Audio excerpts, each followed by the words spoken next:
It's our Rogers World, Rebecca Rogers, Miss Rogers. Y'all still never told me which one you guys never used, so I guess we're sticking with all of them then. And today, we're ready for another episode of We Just Can't Make This Stuff Up. As you guys know, every week I poll my Instagram and Facebook followers and ask, what do you guys want to focus on this week? We've told crazy stories about parents, students, teachers, substitutes, administrators, and I asked you guys this week, do we want to stay on our school theme? Do we want to try branching out a little bit? And the vote was close, but ultimately everyone voted to maybe try something a little different this week. So today, we're gonna focus on wild waitstaff stories. I know someone in the comment section is gonna be like, someone who works at fast food isn't a waitstaff. You know what? I don't know the correct answer to that one way or another, but for this video, they're waitstaff. Before we get started, make sure to like, share, and subscribe. Hit the little bell down at the bottom so that you can be notified of whatever video we post next. You know, every Tuesday we have our Am I the Bad Apple series. Every other week for right now, we're looking at doing more. We have our We Can't Make This Stuff Up, and there's just lots of chaos and shenanigans in between. I asked my Instagram and Facebook following, what are some of the craziest things you've experienced as a waitress or a waiter or a hostess, any kind of restaurant or food industry that you may work? And here are 15 of your answers. On my first day of work, a lady came in and asked for her regular. I told her it was my first day and that I wasn't sure what her regular was because I hadn't met her before, but I would do my best to remember the next time she came in. This lady was actually offended that her regular order wasn't a part of my training and I didn't already know it. Why is it so hard for some people to just say their order? Like, I don't understand. Oh, my regular. Like, if the people who work there, like, actually know you, like, genuinely know you, they know your name, you know theirs, like, you probably know each other outside of restaurant stuff, or, like, you have a conversation every day, okay, some people might remember your order. But when you just, like, expect or demand, like, the whole restaurant should know who I am, because I'm so important. Okay, just go home. No, just go home.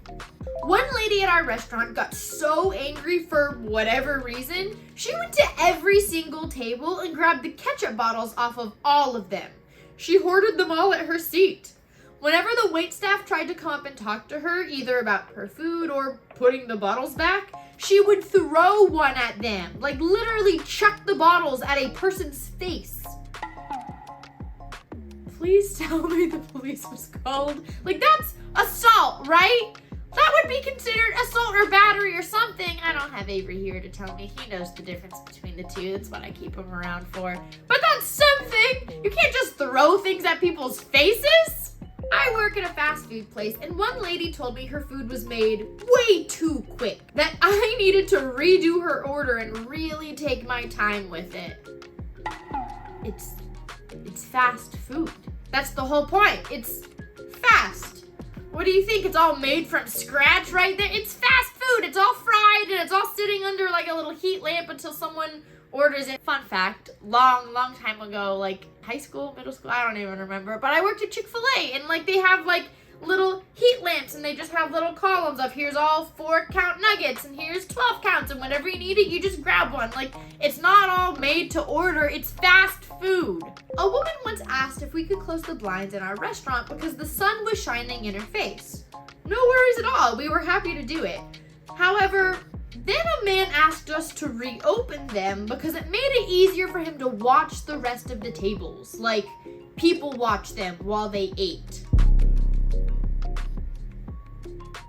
Getting some Joe Goldberg vibes.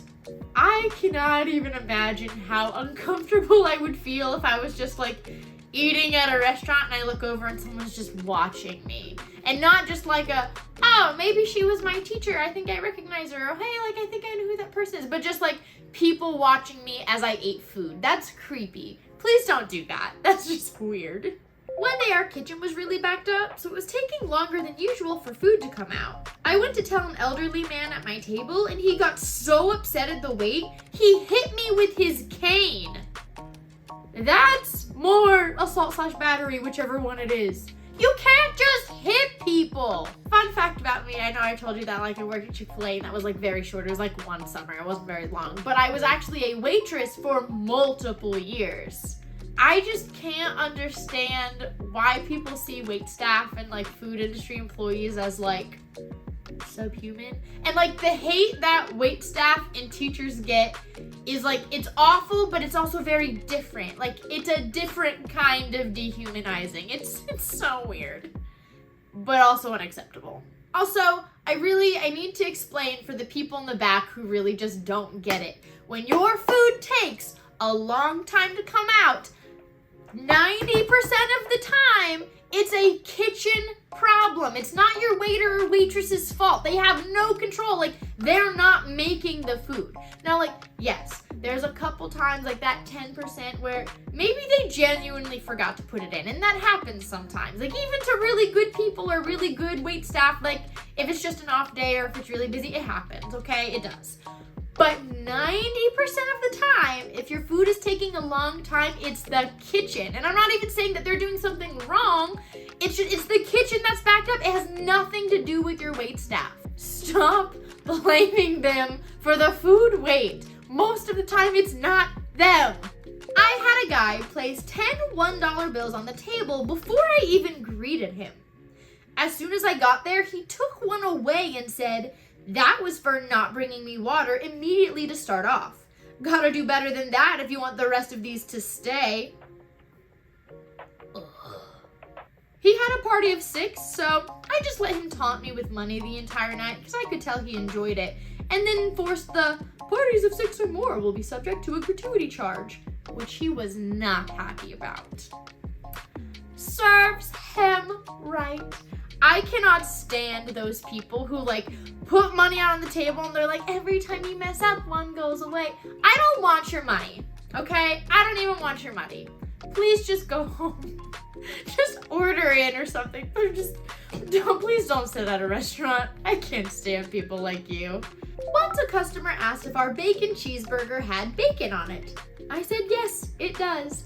But they actually asked for me to double check with the chef just to make sure. It's a bacon cheeseburger. A boy who was about 8 or 9 was having lunch with his parents. About halfway through the meal, he stood up out of the booth, pulled down his pants, and peed against the table. His mom said that he did this pretty often. It's just a silly habit. And no, she didn't offer to clean it up, and she definitely didn't tip either. I'm telling you, when I was a waitress, the worst day ever was kids' night. They're so messy, and the parents never clean up after them. And like, that's regular messes. That's gross. That is so gross. Oh, I can't stand parents like that. He can just pee everywhere. No, he can't. Stay home. Since COVID, we've been really short-staffed. One lady had to wait literally 5 minutes to be seated, and because of it, she made a super rude comment about us needing to hire more staff, just to make sure our customers didn't have to wait. I asked her if she wanted to put in an application, and she said, "Why would I want to work in this dump?" I said, "That's exactly why we're short-staffed. Glad you understand now." That just made me giggle. It's always so funny to me, the number of people who are like, "Oh, they need to hire more people," but then like also in the same breath are like, "Oh, who would ever want to work in a place like this?" Like, that's the problem right now, Gretchen. That's the problem. Once we had 3 ladies come to the hostess stand, pissed. They said they'd been sitting at their table for 30 minutes and never saw their waiter. I asked them where they were sitting, and they pointed to outside. I said, "Ma'am, I haven't sat any tables outside yet today." They said, "Oh, well, we just kind of walked up and sat outside." I told her, "Oh, well, that's why you haven't seen a waiter. No one knew you were out there. You have to come to the host stand first and check in to get a table." They told me that was the biggest waste of time ever. Then it should be our job to check and see if anyone wandered outside to outside tables in case people didn't want to walk inside first. Why in the world would anyone take 5 minutes every 20, 30 to to like stop what they're doing and go look outside to see if there's anyone not following the rules. If you're not following the rules, you deserve to sit there and wait. That's how it works when you go to a restaurant. You go and you see if there's a host or a hostess that is like counting tables, because they have to tally, like, oh, this waiter gets a table and this waitress gets a table. Like, it stays fair and you have to sit in a specific waiter's section. Like, that's how it works. That's how you stay organized in a restaurant. If you don't want to follow their rules to help keep it organized, don't go out. Don't go out. That's how it works, that they can keep everything running smoothly. Just because you don't want to take the 30 seconds to go inside first doesn't mean, like, just don't go out. I had one giant table for most of my shift. It was a 14 top, and they stayed for pretty much my entire shift. It looked like a big family gathering, and they ordered a lot of food and drinks. One guy at the end offered to take the whole bill, and all he left on the tip line was, "Want a tip? Go to college and get a real job." I actually owed money to both the kitchen and the bar staff from that bill. And by the way, thanks for the tip. I'm literally in college now. I paid out the kitchen and bar staff from my college fund. It amazes me, the logic, right? Of, go get a real job, blah, blah, blah. But I'm not gonna pay you so that you can afford to go to college and get a real job, which waiting tables is a real job. Like, people can make good money from that. In fact, I know a lot of teachers who have left the teaching profession to go be a bartender or a waitress because they make pretty similar money with a lot less stress. And I know there's gonna be people that are like, there's no way. I literally know multiple people who have done that. Come at me. But something else that so many people do not understand, okay? When it comes to a restaurant bill, a percent of food always goes back to like food runners, people who are running food from the kitchen to the tables, and a percentage of all alcohol always goes to the bar. It doesn't matter how much the tip is. It doesn't come out of the tip. It comes out of the bill. Meaning, if you do not tip your wait staff, they literally are paying out of pocket to tip out the food runners and the bar staff. Always. It does not matter what the tip is. The percent that's taken out is from the actual bill itself. So if you're someone that goes and runs up however much, if you don't tip in general, you don't need to go out to waitresses. I'm sorry. I know there's going to be people who are upset about that. I don't care if you're upset. You can just be upset about it. Because I'm upset that you're going and wasting people's time and costing servers money because you don't feel like you have to tip them and they are paying out bar staff and food runners from their own pockets. But especially if you're someone that rings up like a $100 bill and you pay nothing, or you pay like 5%, I hate you extra. I just do. Like a whole lot extra. This couple at my table tried to order something not on the menu, and I told them, hey, we actually don't serve that here, and we don't even have the ingredients to try and make it for you. Do you want to maybe pick something else? The wife literally told me, I know you can do it for me. The owner does it for me all the time. I asked, which owner? And she told me a name. I was able to tell her that that owner passed away 2 years ago. So sorry, that's not on the menu. You're gonna have to pick something else. Anyone who's followed me for a while will actually know that is my story. That is the biggest Karen I've ever experienced in my restaurant days. It's like the story that sticks out to me the most from my restaurant days. You're welcome. I work at a fast food restaurant that has sweet potato fries. One lady came up to the register one day and said, we always overcook the fries and we need to make her a batch that are a little undercooked. I tell her, sorry, we cook our food at a very specific temperature to kill bacteria and make sure no one gets food poisoning. She asked if we could make a little exception just for her, and I said, absolutely not. I could lose my job by not cooking the food properly. She cussed me out and left. The very next day, the health inspector shows up saying they received a call from an angry lady accusing us of not cooking our food properly. Gee, I wonder who it was. I'm not surprised either, like, when I tell you how many times that happens.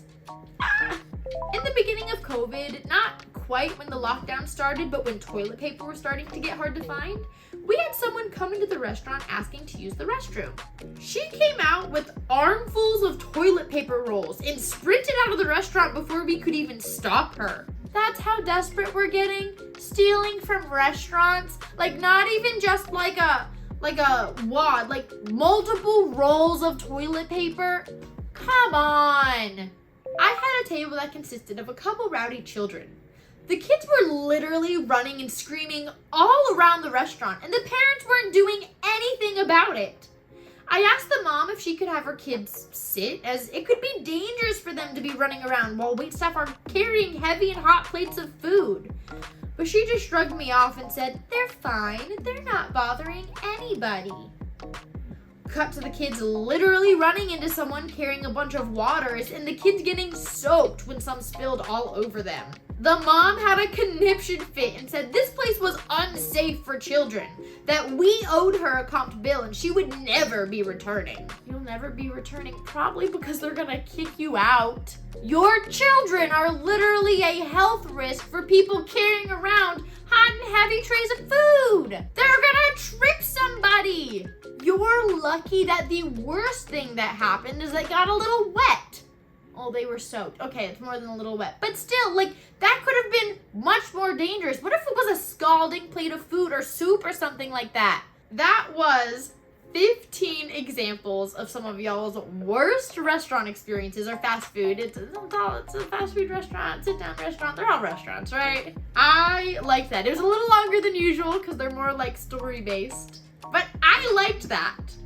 This will be a very interesting experiment to see if we like branching out from school-related things or if we want to keep the page school-focused. I would love to know what you guys think. So definitely let me know in the comments. If you are a waitress or a waiter or a hostess or work in the food industry, I would love to hear your stories in the comments. And again, if you want to keep school theme or keep branching out, maybe we give nurses a try, maybe we go back to school stuff, let me know in the comments. I would love to know so I can start planning for it. Next episode of We Can't Make This Stuff Up, and I hope you enjoyed it. Before we head out, make sure to like, share, and subscribe. Hit the little bell down at the bottom, because if you're giving me feedback, you definitely want to see it come to fruition. Thank you guys so much for watching this video, and I'll see you guys next time. Bye, my lovelies. Mwah!